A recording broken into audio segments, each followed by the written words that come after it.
तो स्वागत है आपका ATV न्यूज़ में। मैं आपके साथ आसिफ शेख।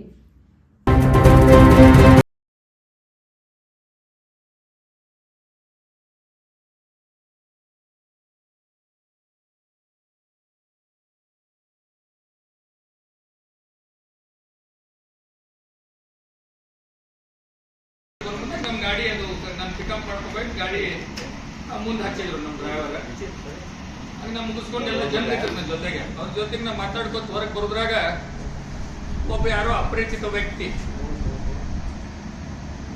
ಅವ್ರು ಬಂದು ನಮ್ಮ ಡ್ರೈವರ್ ಮತ್ತು ಗನ್ಮ್ಯಾನ್ ಜೊತೆಗೆ ಏನೋ ಒಂದು ಮಾತು ನಡೆದಿತ್ತು ಅವರು ಮಾತಾಡಿದಾಗ ಏನಾಯ್ತು ಹೇಳಿ ಸಹಜ ಬಂದು ನಾವಾಗ ಏನಾಯ್ತು ಅಂತ ಕೇಳಿದೆ ಅವ ಹಿಂದಿ ಭಾಷೆದಲ್ಲಿ ಮಾತಾಡ್ತಾ ಇದ್ದ.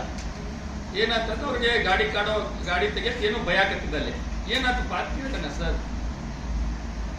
ಏನಾಗ್ತದ ಕೇಳಿದಾಗ ಅವಾಗ ಮುಂದೆ ನನ್ನ ಮೇಲೂ ಇದೊಂದು ಜೋರ್ ಮಾಡಕತ್ತ ಹಿಂದೆ ನನ್ನ ಮೈ ಮೇಲೆ ಬರಕತ್ತ ಯಾರ ಮುಂದೆ ಗೊತ್ತಿಲ್ಲ ಅವ್ನು ನನಗೆ ಸಂಬಂಧಿಕರಿಗೆ ಹೊಸ ವ್ಯಕ್ತಿ ನೋಡ್ರಿ ಯಾರ್ಯಾರು ನೋಡಿದ್ರು ಮೊದಲು ಇಲ್ಲದ್ರೆ ನೋಡಿದ್ರೆ ಅವ್ರು ಯಾರಪ್ಪ ನಮ್ಮವ್ರ ನಂಗೆ ಗುರುತಾಗ್ತಿತ್ತು ಯಾರೋ ಬಂದು ನನಗೂ ಅವ್ನ ಮೈ ಮೇಲೆ ಬಂದು ಭಯಕ್ಕೆ ಸ್ಟಾರ್ಟ್ ಮಾಡಿದ ಒಮ್ಮೆ ಭಯಕ್ಕೆ ಸ್ಟಾರ್ಟ್ ಮಾಡಿ ನಿಂಗೆ ಹಂಗೆ ಅಸಭ್ಯ ಹಿಂದಿ ಒಳಗೆ ಭಯ ಆಗತ್ತ ಏನಪ್ಪ ನನಗೆ ಅರ್ಥನೇ ಆಗ್ಲಿಲ್ಲ ಕ್ಯಾವ ನಾನು ಕೇಳಿಸ್ಬಿಡ್ಲಿ ಅಷ್ಟೊತ್ತಿಗೆ ಅವರು ಸನ್ಮಾನ್ಯ ವಿಜುಗೌಡರು ಗಾಡಿಯಿಂದ ಇಳಿದು ಬಂದು ಇಬ್ರು ಬಂದು ಒಮ್ಮೆ ಭಯಕ್ಕೆ ಸ್ಟಾರ್ಟ್ ಮಾಡಿದ್ರು. ಭಯಕ್ಕೆ ಸ್ಟಾರ್ಟ್ ಮಾಡಿ ಇಲ್ಲ ಇದು ಭಾಳ ಆಗ್ಯದ ನೀನು ನೋಡೇ ಬಿಡ್ತೀನಿ ನಿನ್ನ ಮುಗಿಸ್ತೀನಿ ಹಿಂಗೆ ಅನ್ನಕತ್ತಾರ. ನಾ ಎದಕ್ಕೆ ಏನು ಅನ್ನೋದು ಅಲ್ಲಿ ಮಂದಿ ನೋಡಿ ಲಗ್ನಕ್ಕೆ ಹೋದಲ್ಲಿ ಇಲ್ಲೇನು ಮಂದಿ ಲಗ್ನದಾಗ ಪಾಪ ಅವರು ಒಂದು ನಾವು ಅಲ್ಲಿ ಮಂದಿ ಅದಾರ ಇಲ್ಲೇನು ಇದು ಮಾಡೋದು ಬೇಡ ಅಂತ ನಾನು ಸುಮ್ಮಿದ್ದೆ. ಮುಂದೆ ಅಷ್ಟಾದ್ರೂ ಬಿಡ್ಲಿಲ್ಲ ಅವ ಯಾರೋ ಅಪರಿಚಿತ ವ್ಯಕ್ತಿ ನನ್ನ ಮೈ ಮೇಲೆ ಬರಕತ್ತ ಹಂಗೆ ಅಷ್ಟೊತ್ತಿಗೆ ನಮ್ಮ ಗನ್ಮ್ಯಾನು ಮತ್ತು ನಮ್ಮ ಡ್ರೈವರ್ ಬಂದು ಇನ್ನೊಬ್ಬ ಶ್ರೀಶೈಲ್ ರೆಡ್ಡಿ ಅಂತ ಹೇಳಿ ಮದುವೆಗೆ ಬಂದಿದ್ದ ಅವನು ಇದ್ದ. ಅವರೆಲ್ಲ ಮಂದಿ ಎಲ್ಲ ಅವನ್ನ ಯಾವ ಒಬ್ಬ ಸರ್ದಾರ್ಜಿ ಇದ್ದ ಅವ್ನು ಹಿಡಿದು ದೂರ ಸರ್ಸಕತ್ರು ಅಟ್ಟಕ್ಕೆ ಅವ ನನ್ನ ಗಾಡಿ ಇರೋದು ಇಲ್ಲಿ ಮಹೇಶ್ವರಿ ಕಲ್ಯಾಣ ಮಂಟಪ ಮುಂದ್ರಿ ಅಲ್ಲಿಂದ ಇಟ್ಟು ದೂರ ಬಂದು ನನ್ನ ಗಾಡಿ ಅಂತ ಬಂದು ಅವ ಇದು ಮಾಡಕತ್ತಿದ್ದ. ಆಗ ಏನಿದು ಅಂತ ಅರ್ಥ ಮುಂದೆ ಅಟ್ಟೊತ್ತಿಗೆ ಇವ್ರು ಬಂದ್ರಲ್ಲ ಅವಾಗ ಗೊತ್ತಾಯ್ತು ನನಗೆ ಓಹೋ ಹಿನ್ನೆಲೆ ಇದು ಬೇರೆ ಐತೆ ಅಂತ ಹೇಳಿ. ಸೊ ಆಗ ಬಂದು ಇಬ್ರು ಕೂಡಿ ನನಗೆ ನಿನ್ ಬಾಳಾಗ ನಿನ್ ನೋಡೇ ಬಿಡ್ತೇವೆ ನಿನ್ ಮನಿತನ ಬಂದು ಖಲಾಸ್ ಮಾಡ್ತೀವಿ ಹಂಗ ಬಯಲಾಕತ್ತ ಹಿಂದಿನಾಗ ಅವ ತಮ್ಮರ ಗರ್ತ ಕಾಕೆ ಮಾರೋಂಗಾಮ ಹಿಂಗ ಇವನು ಅವನಿಂದ ಸನ್ಮಾನ್ಯ ವಿಜುಗೌಡರು ಅವರು ಕೂಡ ನಿನ್ ನೋಡೇ ಬಿಡ್ತೀನಿ ಹಂಗ ನಾ ಇಲ್ಲೇನು ನೋಡ್ತೀಯಪ್ಪ ಅಲ್ಲಿ ಕ್ಷೇತ್ರದ ಬಬಲೇಶ್ವರ ಕ್ಷೇತ್ರದಾಗ ಏನ್ ಮಾಡಿದ್ರು ಅಲ್ಲಿ ಮಾಡಾಕತ್ತೀವಿ ಅಲ್ಲಿ ನೋಡು ಅಂತಂದೆ. ಅಷ್ಟಕ್ಕೂ ಮುಗಿಲಿಲ್ಲ ಅವರು ಮುಂದೆ ಪದೇ ನನ್ನ ಮೇಲೆ ಮತ್ತೆ ನಮ್ಮ ಕುಟುಂಬದವ್ರ ಮೇಲೆ ಅವ ಹಿಂದಿನಾಗ ಭಯಕ್ಕೆ ಸ್ಟಾರ್ಟ್ ಮಾಡಿದವ. ಭಯಕ್ಕೆ ಕೂಡಲೇ ಸರ್ದಾರ್ಜಿ ಯಾರಿದ್ರು ಗುರ್ತಿಲ್ಲ. ಆಮೇಲೆ ಅವ್ರನ್ನ ನಾ ಏನ್ ಮಾಡಿದೆ ಇಮಿಡಿಯೇಟ್ಲಿ ಆ ಘಟನೆ ಅಲ್ಲಿಂದ ನಾ ಮತ್ತೆ ಮದುವೆ ಮುಗಿದಿತ್ತು ನಾವು ಹೊಂಟಿದ್ದೆ ಹೋದ ಕೂಡಲೇ ಇಮಿಡಿಯೇಟ್ SP ಅವ್ರಿಗೆ ಫೋನ್ ಮಾಡಿದೆ ಹಿಂಗೆ ಯಾವುದೋ ಒಬ್ಬ ಅಪರಿಚಿತ ವ್ಯಕ್ತಿ ಬಂದಾನ ಒಂದು ಅಡಿಸಿ ನೋಡಕ್ಕೆಲ್ಲ ಅದು ಫೋಟೋ ಕೊಡ್ತೀನಿ ನಾವು ಅಪರಿಚಿತ ವ್ಯಕ್ತಿ ಬಂದಾನ ಮತ್ತೆ ಹಿಂಗ ನನಗರೆ ಅಂಜಿಕೆ ಹಾಕಿ ನೀನು ನೋಡ್ತೀನಿ ನಿನ್ ಮನಿತನ ಬಂದು ಹೊಡಿತೀನಿ ನೀನ್ ಖಲಾಸ್ ಮಾಡ್ತೀನಿ ಅನ್ನೋ ಬೆದರಿಕೆ ಹಾಕಕತ್ತಾನೆ. ಈ ವ್ಯಕ್ತಿ ಯಾರು ನೋಡ್ರಿ ಸರ್ ಅಂತ ಹೇಳಿ ನಾವು ಅವ್ರಿಗೆ ಫೋನ್ ಮಾಡಿ ಇಲ್ಲ ಹಂಗೆ ಊರಲ್ಲಿ ಹೇಳಿದ್ರೆ ನಡೀತಿಲ್ಲ ನೀವು ಒಂದು ಕಂಪ್ಲೇಂಟ್ ಮಾಡ್ಬೇಕಾಗ್ತದ ಅಂದಾಗ ನಾ ಇಮಿಡಿಯೇಟ್ಲಿ ಅವ್ರ ಮೇಲೆ ಕಂಪ್ಲೇಂಟ್ ಮಾಡಿದೆ. ಕಂಪ್ಲೇಂಟ್ ಮಾಡಿ FIR ಮಾಡಿ ಅಷ್ಟಕ್ಕೆ ನಾ ಸುಮ್ ಕೂತಿದ್ದೆ ಮಾಡಿ ಅದೇನು ತನಿಖೆ ಆಗಲಿ ಬಿಡು ಅಂತ ಹೇಳಿ.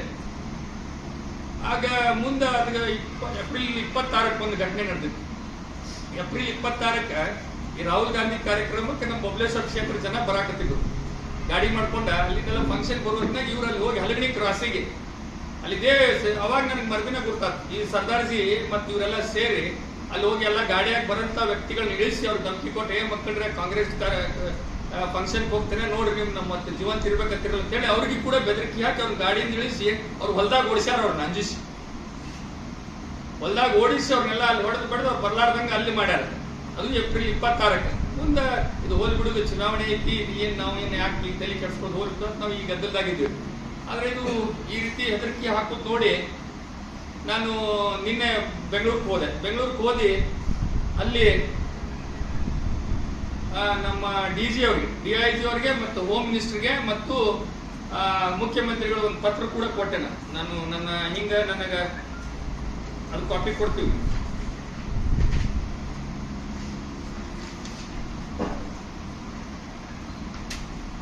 ಅವ್ರಿಗೆ ಕೊಟ್ಟು ನಿನ್ನೆ ಭೇಟಿಯಾಗಿ ಅವ್ರಿಗೆ ಕೊಟ್ಟ ನನ್ನ ಜೀವ ಬೆದರಿಕೆ ಯಾರೋ ಸರ್ದಾರ್ಜಿಗಳು ಬಂದಾರ ಬಂದು ಅವ್ರು ಇಲ್ಲಿ ಇದು ಮಾಡಿ ಅಂತೇಳಿ ಇವತ್ತು ಡಿ ಸಿ ಅವರಿಗೆ, ಹೋಮ್ ಮಿನಿಸ್ಟರ್, CM ಅವರಿಗೆ ಒಂದು ಪತ್ರ ಕೊಟ್ಟು ನಾ ಇವತ್ತು ಬೆಳಗ್ಗೆ ಬಂದೆ.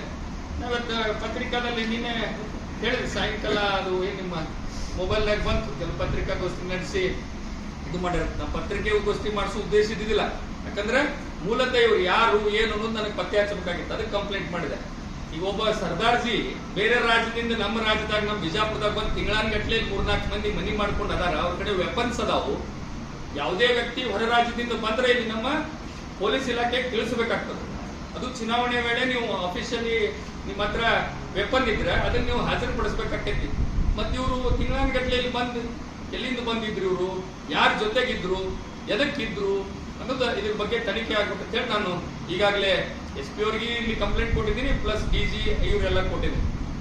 ಈಗ ನೀವು ನೋಡಿದಿರ ಅವ್ರ ಫೋಟೋ ಬೇಕಂದ್ರೆ ನಿಮ್ಗೆ ಅದನ್ನ ಕಾಪಿ ಕೊಡ್ತೀವಿ. ಈ ವ್ಯಕ್ತಿ ಹೆಂಗೆ ನೋಡಿದ್ರೆ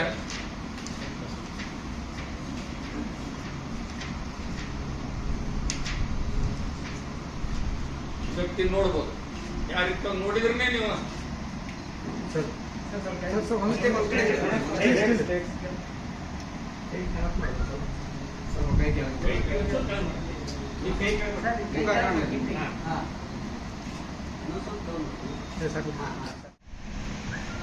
ಈಗ ಒಂದ್ ಕಡೆ ಅವ್ರು ಏನ್ ಹೇಳ್ತಾರ, ನಮ್ ಗನ್ಮ್ಯಾನ್ ಅಂತ ಹೇಳ್ತಾರೆ. ಒಂದ್ ಕಡೆ ಪೊಲೀಸ್ನ FIR ಮಾಡಿದ ಕೂಡಲೇ ಪೊಲೀಸರು ಹೋಗಿ ಇನ್ಕ್ವೈರಿ ಮಾಡಿದಾಗ ಈ ವ್ಯಕ್ತಿ ಯಾರು, ಇವ್ರ ಮಾಹಿತಿ ಬೇಕಂದಾಗ ಅವ್ರು ಯಾರು ಗೊತ್ತಿಲ್ರಿ, ಲಗ್ನಕ್ಕೆ ಬಂದಿದ್ರು ಹೋದ್ರು ಅಂತ ಹೇಳ್ತಾರೆ. ಮದ್ವಿಗೆ ಬಂದಿದ್ರತ್ತ ಹೋದ್ರತ್ತ ಅವ್ರು ತಿಂಗಳಾನ್ಗಂಟ್ಲೆ ಇಲ್ಲೇ ಮನಿ ಮಾಡ್ಕೊಂಡು 3-4 ಜನ ಇಂಥವ್ರು, ಒಬ್ಬರೇ ಅಲ್ಲಿ ಇವ್ರ 4 ಜನ ಇವ್ರು ಬಿಜಾಪುರಕ್ಕೆ ಯಾಕೆ ಬಂದ್ರು, ಏನ್ ಕಾರಣ, ಮತ್ತೆ ಇವ್ರ ಹಿನ್ನೆಲೆ ಏನು ಅನ್ನೋದು ಬೇಕಾಗ. ನನಗೆ ಬಂದ ಮಾಹಿತಿ ಪ್ರಕಾರ ಇವರು ಜೈಲ್ನಾಗಿದ್ದಂತ ಕುಖ್ಯಾತ ಕ್ರಿಮಿನಲ್ಸ್ ಕೆಲವೊಬ್ರು, ಇಲ್ಲಿ ನಮ್ಮ ದರ್ಗಾ ಜಿಲ್ಲೆ ಕೆಲವೊಂದು ಕ್ರಿಮಿನಲ್ಸ್ ಅದ, ಅದ್ರಾಗ ಮರ್ಡರ್ ಕೇಸ್ನಾಗ ಅದ್ರಾಗಿದ್ರಾಗ ಇದ್ದಂತ ಕುಖ್ಯಾತ ಇವ್ರು, ಅವ್ರ ಮೂಲಕ ಇವ್ರು ಬಂದಾರ ಅಂತೇಳಿ ನನಗೆ ಮಾಹಿತಿ ಅದ. ಪೊಲೀಸ್ ಇಲಾಖೆಯಿಂದ ಮಾಹಿತಿ ಅದ ನನಗೆ.